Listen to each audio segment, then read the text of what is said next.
Allergies caused by substances found in the air are often separated into seasonal or year-round allergies. Year-round allergies are usually caused by substances found indoors, such as dust mites, cockroaches, or animal dander. Year-round allergies do not have a season. People with year-round allergies have symptoms that occur for more than 2 hours per day and for more than 9 months of the year. Seasonal allergies, on the other hand, are usually caused by allergens found outdoors, including pollen from trees, grasses, and weeds, along with spores from fungi and mold. Many people think of spring or fall as allergy season.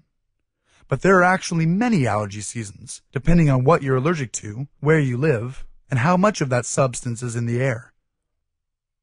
Every year, microscopic particles, known as pollen, are released into the air by different types of weeds, grasses, and trees.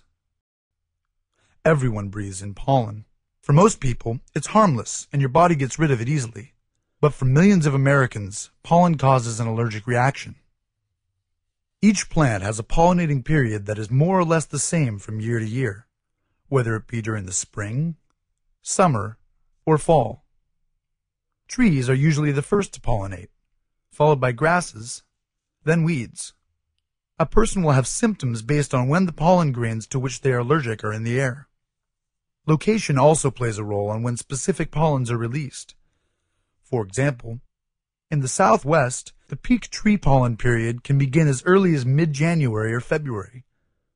In the Northeast, tree pollen levels may not become high until April. The length of specific pollen periods can also vary by location. Peak pollen periods in the Northwest for grasses may stretch for 6 months, from May through October. In the Midwest, peak pollen periods for grasses may be as short as 3 months, from May through July. Pollen counts are used to measure how much pollen is in the air over a certain area. They are often separated into absent, low, moderate, high, and very high.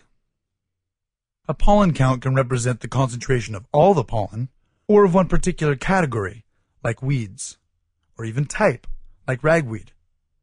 The pollen count can be useful as a general guide for when it may be wise to stay indoors and avoid contact with the pollen.